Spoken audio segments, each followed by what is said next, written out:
Stan wasn't just a comic book writer. He was the face of Marvel, the man who co-created Spider-Man, the X-Men, the Avengers, and so many more iconic heroes.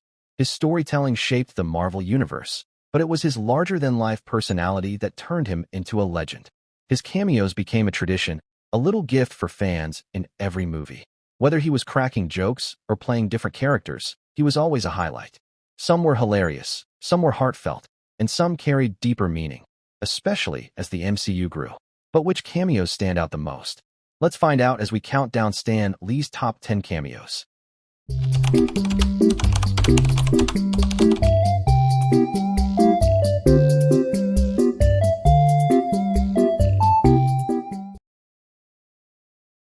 Stan's Captain Marvel cameo is one of his most touching and a heartfelt nod to his legacy. The scene takes place on a train, where Carol is searching for a Skrull disguised as a human.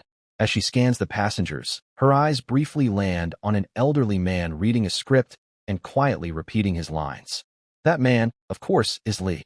But what makes this moment special is what he's reading, a script for Mallrats, the 1995 Kevin Smith film in which he had a significant cameo.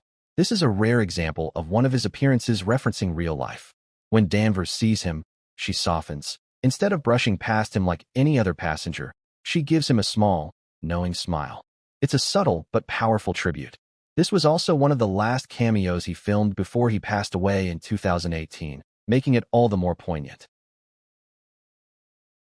After the Battle of New York, the movie shows news reports covering the massive destruction left behind by Loki and his invasion. One of these reports features a clip of Stan sitting at a chessboard in what looks like Central Park, reacting to all the talk about superheroes. His line, simple but classic, "Superheroes in New York? Give me a break." It's a great moment because it plays into the fact that Stan Lee himself spent decades writing stories about heroes in New York. Spider-Man, the Fantastic Four, the X-Men, and the Avengers all called the city home. This was also one of the first times we saw him reacting to superheroes as a skeptical civilian, rather than playing a more outlandish or comedic role. His role in Spider-Man Into the SpiderVerse is more than just a fun Easter egg. It's one of the most emotional moments in the entire film. After Peter's tragic death, Miles visits a costume shop to buy his first suit. The shop owner?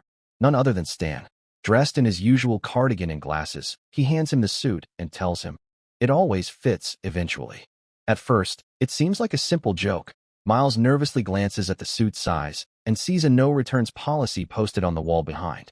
But as the movie continues, the line takes on a much deeper meaning. This was one of the first films to be released after his passing in late 2018, and in many ways, his words in Into the Spider-Verse felt like a direct message to fans. Spider-Man has always been about legacy, about regular people rising to the occasion when duty calls.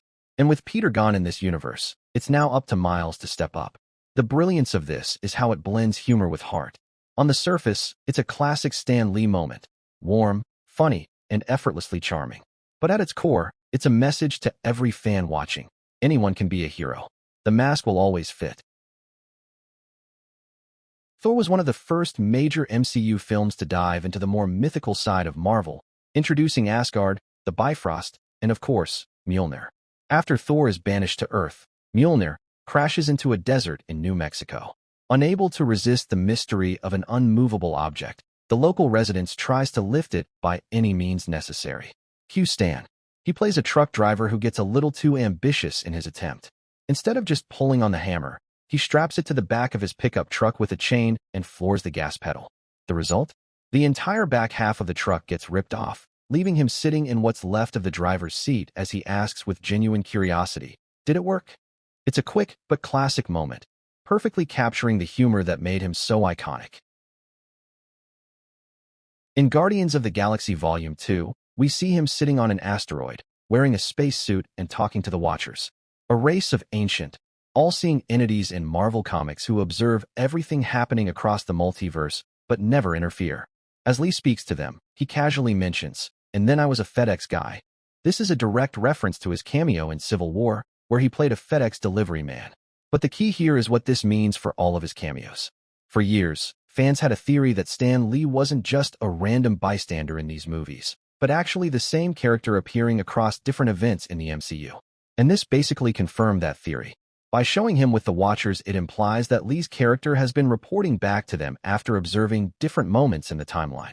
Even more interesting, he appears again in a later scene, still talking to them as they begin to leave, and he desperately calls out, "Hey guys, where are you going? You were supposed to be my ride home." It's the perfect cameo because it's funny and actually adds to Marvel lore in a meaningful way. His appearance in Iron Man is special for a few reasons. Not only was it the first official cameo in the Marvel Cinematic Universe, but it also set the tone for what was to follow. In the scene, Tony Stark arrives at a lavish party and walks past an older gentleman surrounded by women. Dressed in a red robe and smoking jacket, with his signature glasses and white mustache, the man looks exactly like Hugh Hefner, the famous founder of Playboy magazine. Tony pats him on the back and casually says, "Looking good, Heg." Stan turns around, smiling, but we never hear him say anything. It's a quick but unforgettable moment. At the time, this cameo was just a fun Easter egg, a little nod to comic book fans who knew and loved him. But looking back, it holds even more weight. This was the movie that launched the MCU, and his presence in it marked the beginning of a tradition that would span over a decade. It's a small but iconic moment, and considering it all started here, this cameo earns its rightful spot in the top 5. Instead of just a fun, blink and you miss it moment, his character inadvertently helps advance the story in a major way. In the scene, a Brazilian soda factory accidentally contaminates one of its bottles with Bruce Banner's gamma-radiated blood. That soda eventually makes its way to an unsuspecting man in Milwaukee. As he takes a sip, he immediately reacts to the tainted drink. While we don't see exactly what happens to him next, a news report later in the film confirms that this incident alerted General Ross and the U.S. military to Banner's whereabouts, setting off a chain of events that leads to the movie's main conflict. What makes this stand out is that it's one of the few times his character directly impacts the story.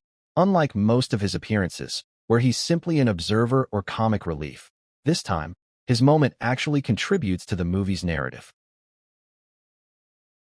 This might just be the funniest Stan Lee cameo in the entire MCU. Captain America Civil War is an intense movie, heroes fighting heroes, friendships breaking, and the Avengers splitting apart. But by the time we reach the ending, things have started to settle down. That's when Stan steps in to deliver one last laugh. In the scene, Tony and Rhodes are at the Avengers facility, recovering from the battle. Rhodes is still adjusting to his new robotic leg braces after being injured in the airport fight. There's a serious tone as they reflect on everything that's happened, until a FedEx delivery guy shows up, played by none other than Stan Lee. He walks in, holding a package, and asks, "Are you Tony Stank?" The moment is comedy gold. Rhodey immediately bursts out laughing, repeating, and milking the joke for all it's worth. Even Tony, despite everything he's been through, has to smirk.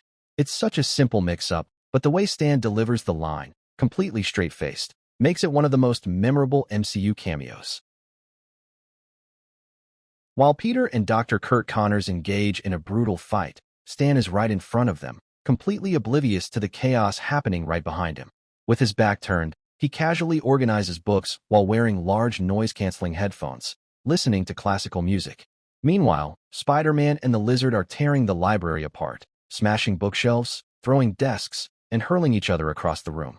At one point, a flying table barely misses Stan's head, but he remains entirely unfazed, even bobbing his head to the music. This one stands out because of its perfect comedic timing.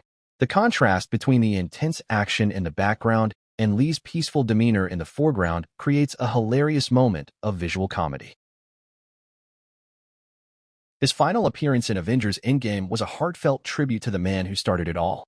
Taking place in 1970, during Tony Stark and Steve Rogers' time travel mission, we see a de-aged Stan speeding past a military base in a classic muscle car, blasting rock music, with a bumper sticker reading "Nuff said." One of his most famous catchphrases. Dressed in full 70s fashion, complete with a mustache and sideburns, he shouts out, "Hey man, make love, not war," as he drives by. But there's something even deeper about this cameo. Unlike many of his previous appearances, where he played a random bystander, a delivery man, or a watcher informant, Endgame's Stan Lee felt like he was playing himself, or at least a version of himself from his younger days. The scene almost acts as a farewell message, showing him full of energy, embracing the era that helped define his rise in comics. And that wraps up my list of the top 10 Stan Lee cameos. Which one is your favorite? Did we miss any that deserve a spot on the list? Let me know in the comments. Don't forget to hit that like button and subscribe for more Marvel content. Thanks for watching, and as always, I'll see you in the next one.